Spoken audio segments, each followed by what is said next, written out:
माँ, हाँ। ये आप क्या लिख रहे हो? मैं ये तुम्हें एक पत्र लिख रही हूँ। क्यों? जब तुम बड़ी होकर कहीं हॉस्टल रहने के लिए जाओगी तब मैं तुम्हें ये पत्र भेजूंगी। क्यों? इसमें बहुत सारी बातें लिखी हुई, वो पढ़ोगी तब पता चलेगा कि बड़े होने पे क्या कैसे करना चाहिए। इसीलिए अच्छा, वो लेटर अभी पढ़ के सुना दो ना। अभी आओ, पास में बैठो, सुनाती हूँ। आप समझ पाओगे? जय श्री कृष्णा बेटी, खूब खुश रहो, प्रगति के पथ पर निरंतर अग्रसर रहो, यशस्वी बनो और सदा प्रसन्न रहो। तुम सोच रही होगी कि ये माँ को क्या हो गया जो मोबाइल के युग में मुझे पत्र भेज रही है, और फिर नित्य ही बात होती है, तो फिर पत्र का क्या काम। पर बेटी, जो आनंद पत्र लिखने और पढ़ने में है उसका अपना एक अलग मीठा अनुभव होता है, और कुछ बातें पत्र में लिख देने से सीधे हृदय तक पहुंच पाती है। तो सोचा आज ये अनुभव तुम्हें भी करवा दूं, जो हमने तो किया है किंतु आज की पीढ़ी को नहीं मिला है। पहली बार तुम पढ़ाई के लिए घर से दूर गई हो, वहाँ बहुत अलग वातावरण होगा जिसमें तुम्हें अपना ध्यान स्वयं ही रखना होगा। तुम्हारे स्वास्थ्य का पूरा ध्यान रखना तुम्हारा ही दायित्व और आवश्यकता भी है। ठीक समय पर भोजन करना और ठीक समय पर सोना अत्यंत आवश्यक है। हाँ, यहाँ भी यही कहती थी, लेकिन अब वहाँ तो नहीं कह पाती हूँ ना। अपनी सभी वस्तुओं को तुम्हें स्वयं ही उचित स्थान पर संभाल कर रखना होगा। हो सकता है तुम्हारी वहाँ के भोजन के स्वाद से मित्रता न हो पाए, पर यह मित्रता तो करनी ही होगी, क्योंकि भोजन ठीक से न हो तो पढ़ाई कैसे होगी। मेरे बनाए लड्डू कुछ स्वाद जोड़ लेंगे। आज मैं तुम्हें वो बातें भी लिखूंगी जो कभी तुम्हारे नाना जी ने मुझे कही थी। वहाँ तुम्हें कई नए व्यक्तित्व वाले सहपाठी मिले होंगे, उनमें से मित्र अवश्य बनाओ, पर इतना ध्यान रखो कि मित्रता सदैव बराबरी वाले में होनी चाहिए। बराबरी का अर्थ धन या पद से नहीं, बल्कि विचारों से है। जैसे स्वयं के विचार हो वैसे ही मित्र बनाओ। वो तुम्हारे अनुकूल हो, तुम्हारी ही तरह आचरण करे, दूसरों के सामने तुम्हारा साथ दे और तुम्हारे सामने तुम्हारी कमियां गिनाने में तनिक भी न हिचकिचाए। मित्र कभी भी महादानी कर्ण के समान नहीं होना चाहिए, जो अनुचित से भी तुम्हें सचेत न कर सके।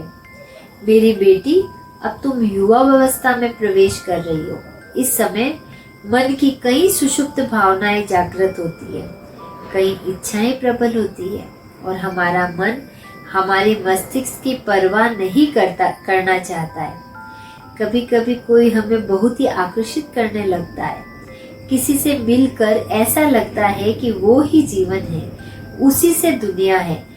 ऐसा ऐसा जाने कैसा कैसा, कुछ पता नहीं। बस उठने का मन करता है, मन मयूरा नाच उठता है। ये सब सहज है, क्योंकि ये सब उम्र का प्रभाव है। अति प्राचीन काल से होता आ रहा है। ऐसा माँ पार्वती, माता सीता और रुक्मिणी जी को भी हुआ, तो इसमें असामान्य या अनुचित कुछ भी नहीं है। पर हाँ, किसी को मन सुपुर्द करने से पूर्व स्वयं की और उसकी पूरी तरह से जांच कर लो कि कहीं ये मात्र आकर्षण तो नहीं, और अगर ये आकर्षण से बहुत अधिक है तब भी अग्नि की साक्षी में परस्पर अंगीकार करने से पहले तक केवल अपने हृदय का ही समर्पण करो। इससे अधिक कुछ भी नहीं। तुम्हारे हर निर्णय में तुम्हारे माँ बाबा सदैव तुम्हारे साथ है।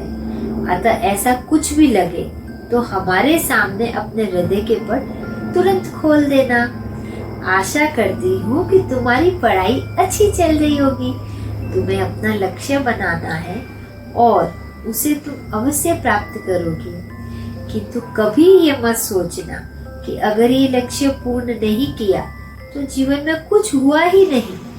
कभी अधिक तो कभी कम, सफलता, असफलता, वरीयता और सामान्य, इत्यादि होता रहता है। तुम बचपन से अपने कक्षा में श्रेष्ठ रही हो, लेकिन हो सकता है कि वहां कोई और तुमसे आगे निकल जाए।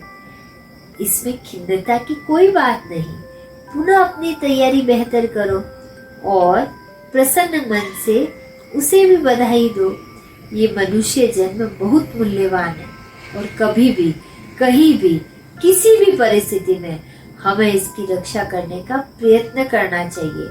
इसे नष्ट करने का विचार ही पाप है।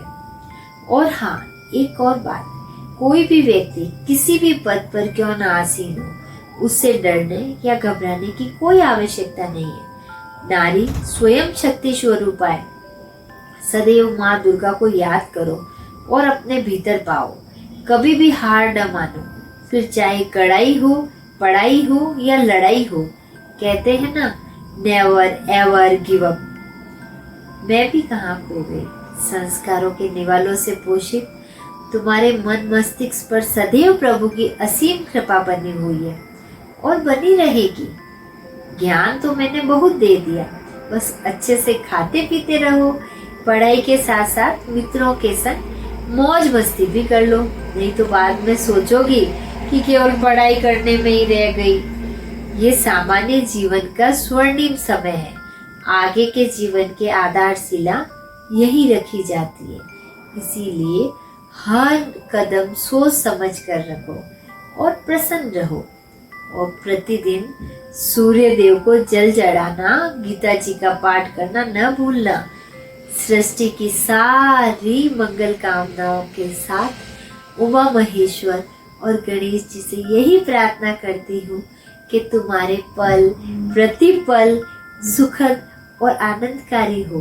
पत्र का उत्तर अवश्य देना। तुम्हारे लाडले माँ बाबा। मजा आया? बहुत।